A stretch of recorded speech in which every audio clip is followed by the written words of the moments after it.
Selamat malam, Assalamualaikum warahmatullahi wabarakatuh.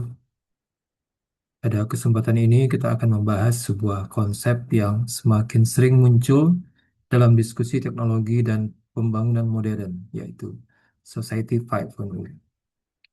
Ketika mendengar istilah teknologi masa depan, banyak dari kita langsung membayangkan robot, kecerdasan buatan, atau otomatisasi. Namun Society 5.0 menawarkan sesuatu yang lebih luas dari sekedar teknologi. Konsep ini pertama kali diperkenalkan oleh Jepang sebagai visi pembangunan masyarakat masa depan. Yang menarik, fokusnya bukan pada teknologi itu sendiri, melainkan pada manusia yang memanfaatkan teknologi tersebut. Jika pada era sebelumnya, teknologi sering dianggap sebagai tujuan, maka dalam Society 5.0, teknologi menjadi alat untuk meningkatkan kualitas hidup masyarakat. Pertanyaannya adalah, bagaimana teknologi dapat membantu menyelesaikan berbagai persoalan sosial seperti kemacetan, kesenjangan ekonomi, layanan kesehatan, pendidikan, hingga masalah lingkungan. Itulah yang akan kita pelajari bersama dalam sesi ini. Sebelum memahami lebih lanjut penerapannya, kita perlu memahami terlebih dahulu filosofi dasar yang melatar belakangi lahirnya Society 5.0. Selama beberapa dekade terakhir, dunia mengalami perkembangan teknologi yang sangat cepat. Namun kenyataannya, kemajuan ekonomi tidak selalu sejalan dengan penyelesaian masalah sosial. Misalnya, teknologi transportasi berkembang sangat cepat, tetapi kemacetan masih tetap ada. Teknologi kesehatan semakin canggih, tetapi akses layanan kesehatan belum merata. Teknologi informasi berkembang pesat, tetapi kesenjangan digital masih ada. Society 5.0 muncul sebagai respon terhadap kondisi tersebut. Tujuannya adalah menciptakan keseimbangan antara kemajuan teknologi dan penyelesaian masalah sosial. Dengan kata lain, pertanyaannya bukan lagi teknologi apa yang paling canggih, tetapi bagaimana teknologi dapat membantu manusia hidup lebih baik. Jadi orientasi Society 5.0 bukan sekedar inovasi teknologi, melainkan menciptakan masyarakat yang lebih inklusif, nyaman, aman, dan berkelanjutan. Sebagai contoh, penggunaan AI dalam bidang kesehatan tidak hanya untuk menunjukkan kecanggihan teknologi, tetapi untuk membantu dokter memberikan diagnosis yang lebih cepat, sehingga pasien mendapatkan layanan yang lebih baik. Setelah memahami filosofi dasarnya, mari kita lihat definisi resmi dari Society 5.0. Menurut definisinya, Society 5.0 merupakan visi masyarakat masa depan yang mengintegrasikan ruang cyber atau cyberspace dengan ruang fisik atau physical space. Apa maksudnya? Saat ini kita hidup di dua dunia sekaligus. Pertama adalah dunia fisik, yaitu tempat kita beraktivitas sehari-hari. Kedua adalah dunia digital, tempat data, informasi, dan aktivitas online berlangsung. Pada Society 5.0, kedua dunia ini terhubung secara erat. Data dari dunia nyata dikumpulkan melalui sensor, kamera, smartphone, atau perangkat IoT. Data tersebut diproses oleh AI dan big data di ruang cyber. Hasil analisis kemudian dikembalikan ke dunia nyata dalam bentuk solusi yang dapat langsung dimanfaatkan. Yang membedakan Society 5.0 dengan banyak konsep teknologi lainnya adalah pendekatan human-centered society. Manusia tetap menjadi pusat dari seluruh proses transformasi. Kalau kita analogikan sebagai sebuah tubuh manusia, sensor seperti mata dan telinga mengumpulkan informasi. Otak memproses informasi tersebut, lalu tubuh mengambil tindakan. Society 5.0 bekerja dengan prinsip yang hampir sama. Lalu, apa saja fondasi utama yang membangun konsep Society 5.0? Mari kita lihat 4 pilar konseptualnya. Pilar pertama adalah berpusat pada manusia. Artinya, seluruh inovasi harus memberikan manfaat nyata bagi kehidupan manusia. Pilar kedua adalah penggabungan ruang. Batas antara dunia fisik dan digital semakin tipis. Aktivitas di dunia nyata terus terhubung dengan sistem digital. Pilar ketiga adalah intensif pengetahuan. Nilai tambah ekonomi dan sosial tidak lagi hanya berasal dari sumber daya alam, tetapi dari pengetahuan dan inovasi yang dihasilkan melalui pemanfaatan data. Pilar keempat adalah berbasis data.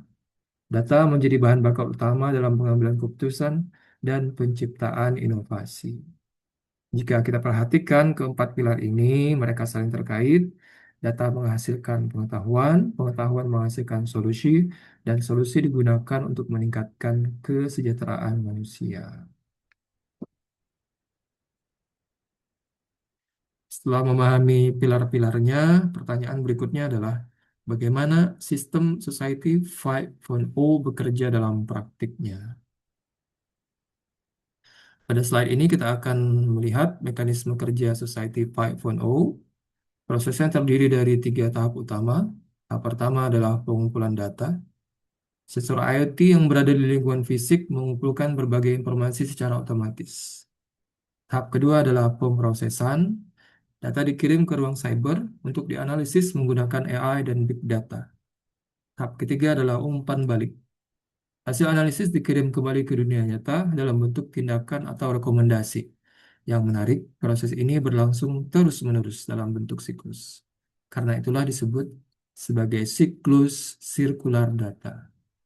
Semakin banyak data yang dikumpulkan, semakin baik analisis yang dihasilkan. Dan semakin akurat pula keputusan yang dapat diambil. Kalau mau dicontohkan adalah sistem lalu lintas pintar, kamera memantau kepadatan jalan, AI menganalisis kondisi lalu lintas, lalu lampu lalu lintas secara otomatis menyesuaikan untuk durasi hijau dan merahnya. Namun, data saja belum cukup.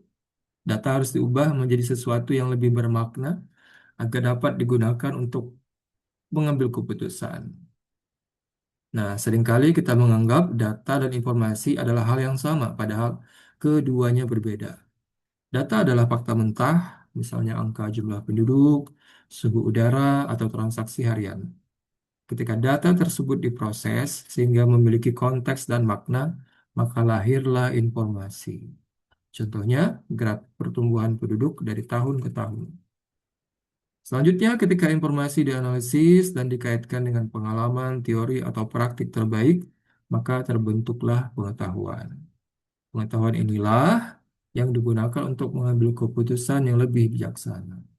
Dalam Society 5.0, proses transformasi dari data menjadi pengetahuan menjadi sangat penting karena menjadi dasar munculnya inovasi dan solusi.